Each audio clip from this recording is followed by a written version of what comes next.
Radio Kédougou, le journal avec Sotelma Malitel. Il est 13h, bonjour à tous et bienvenue à cette deuxième édition de Clédou Info dont voici les titres. On connaît désormais le candidat de la République du Mali au poste de la présidence de la Banque africaine de développement BAD en la personne de Birama Sidibé. L'annonce a été faite hier par le porte-parole du gouvernement.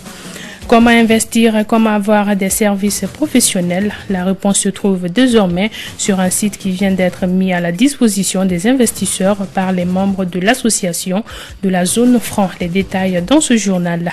L'actualité internationale nous conduira aujourd'hui au Sénégal avec la polémique sur la réduction du mandat présidentiel de Macky Sall. On parlera aussi du Kenya où la communauté somalienne est pointée du doigt suite à l'attaque de l'université de Garissa. Le décryptage de toute l'actualité internationale dans cette édition. Et puis sport, football, c'est le Gabon qui abritera la 31e édition de la Coupe d'Afrique des Nations 2017. Le Mali figure dans la poule C. Voilà, c'est tout pour les titres. Le développement dans un instant avec Oumou Dombele.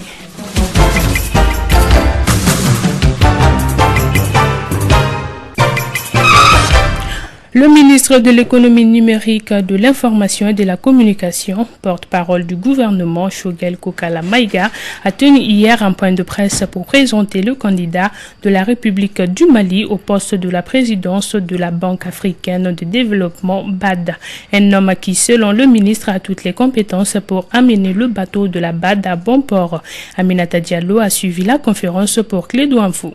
Le choix du gouvernement pour représenter le Mali aux élections présidentielles de la Banque africaine de développement BAD s'est porté sur Birama Sidibé. Selon Choguel Maïga, ministre de la communication, porte-parole du gouvernement, ce choix est bien justifié. Le Mali a décidé de présenter un fils du pays pour être candidat. Pourquoi? D'abord, le Mali est un pays fondateur de la BAD.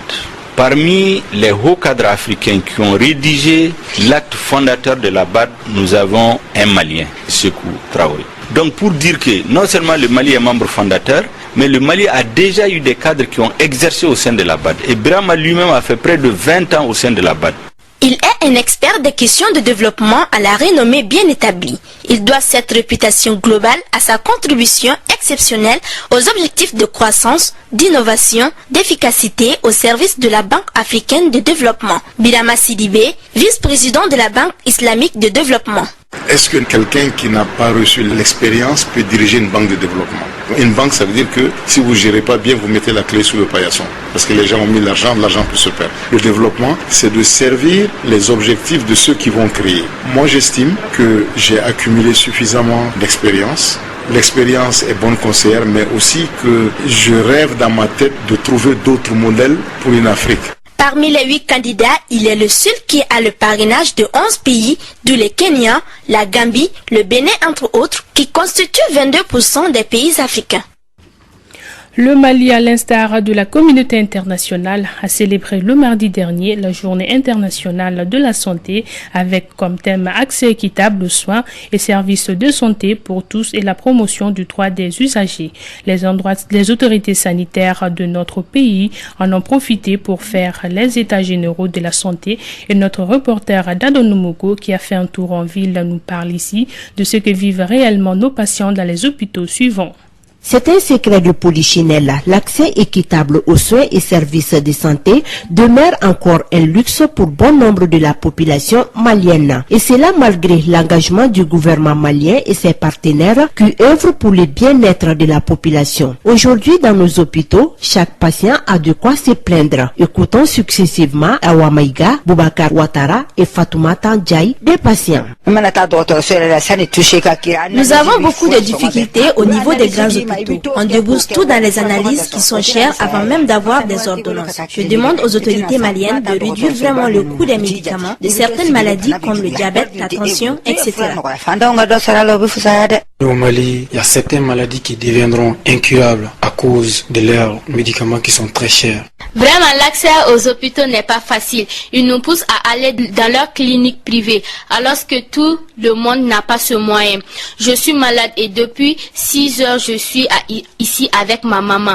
On n'arrive pas à rentrer à l'intérieur. Ils sont très mal organisés à l'accueil. En plus de cela, ils n'ont pas toutes les matériels d'analyse. Pour remédier à ces fléaux, les autorités sanitaires se sont réunies pendant 3 jours à Bamako en vue de trouver des solutions idoines sur les grands maux qui minent les systèmes de santé de notre pays.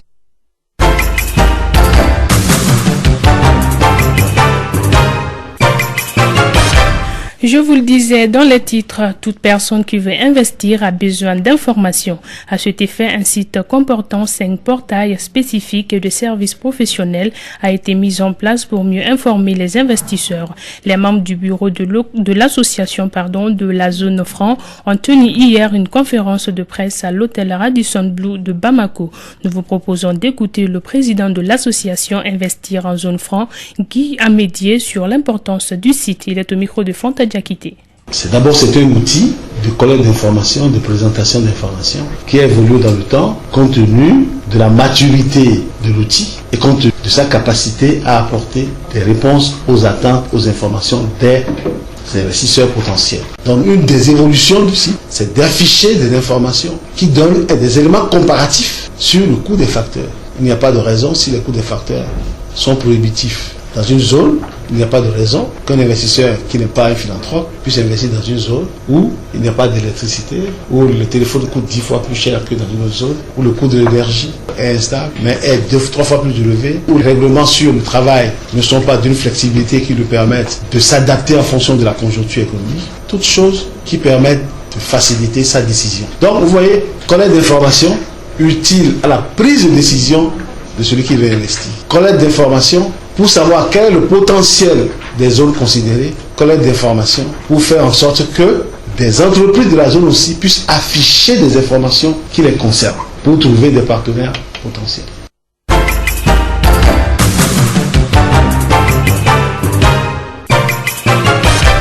Actualité hors de nos frontières à présent, et pour en parler avec moi dans ce studio, Moussa Papaïdara, bonjour. Bonjour Oumou-Dambélé. Polémique au Sénégal sur la réduction du mandat présidentiel de Macky Sall.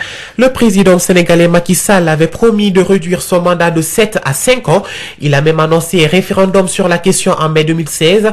Mais dans son propre parti, l'APR, des voix de plus en plus nombreuses s'élèvent contre cette réforme. C'est le cas du porte-parole du gouvernement, Maître Oumar Youm, qui vient d'affirmer que sur le plan économique, politique et constitutionnel, cette réforme n'était pas justifiable. De quoi relancer le débat et nourrir les interrogations sur les intentions réelles de Macky Sall.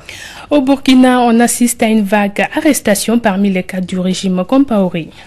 Tout à fait, au Burkina, les arrestations se poursuivent dans les rangs du CDP, l'ancien parti au pouvoir, mais aussi parmi les proches de Djibril Bassolé, l'ancien ministre des Affaires étrangères de Blaise Compaoré. 3 de ses proches étaient encore en garde à vue hier. 3 anciens ministres de Blaise Compaoré sont toujours aux arrêts, également depuis lundi.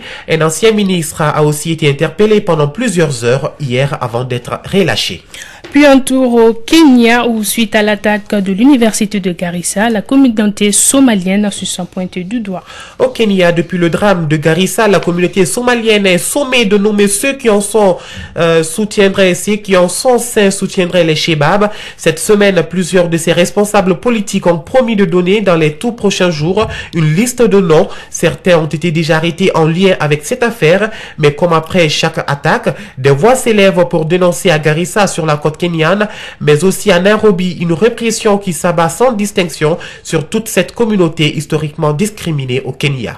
Les documents du génocide rwandais ont été classifiés le mardi dernier par la France. Alors que contiennent réellement ces documents, Moussa Papa? On en sait un peu plus sur les documents que l'Élysée a déclassifiés. Ils portent sur les relations avec le Rwanda en 90 et 95, soit avant, pendant et après le génocide.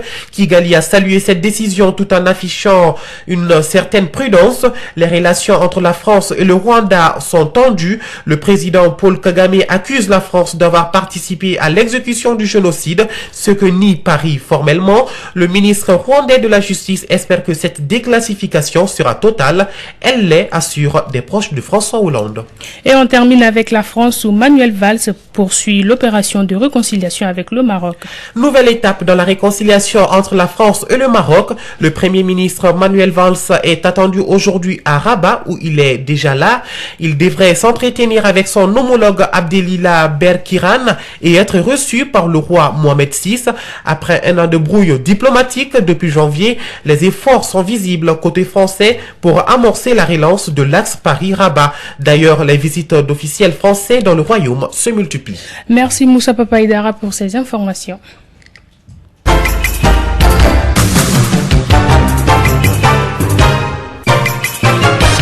Page sport à présent, on connaît désormais le pays hôte de la 31e édition de la Coupe d'Afrique des Nations. Eh bien, c'est le Gabon. L'information a été donnée hier lors d'une assemblée générale au Caire en Égypte. Le Gabon remplace alors la Libye qui avait renoncé à cette CAN 2017 en août dernier pour des raisons d'insécurité et d'instabilité politique. Et puis pour le tirage au sort des poules, le Mali, la Guinée équatoriale, le Bénin et le Soudan du Sud figurent dans le pool C. Voilà, c'est tout pour ce journal, mais avant de se quitter, le rappel des titres. On connaît désormais le candidat de la République du Mali au poste de la présidence de la Banque africaine de développement BAD en la personne de Birahima Sidibé. L'annonce a été faite hier par le porte-parole du gouvernement. Comment investir, comment avoir des services professionnels? La réponse se trouve désormais sur un site qui vient d'être mis à la disposition des investisseurs par les membres de l'association de la zone franc. L'actualité internationale nous a conduit aujourd'hui au Sénégal avec la polémique sur la réduction du mandat présidentiel de Macky Sall. On a aussi parlé du Kenya où la communauté somalienne est pointée du doigt suite à l'attaque de l'université de Garissa. Enfin, sport football, c'est le Gabon qui abritera la 31e édition de la Coupe d'Afrique des Nations 2017 et le Mali figure dans la poule C. Voilà, c'est ce qui met fin à cette édition, la deuxième de Clédou Info qui vous a été présentée par Oumoudomele, mise en onde Fadoufal. Restez avec nous, l'information continue sur notre antenne.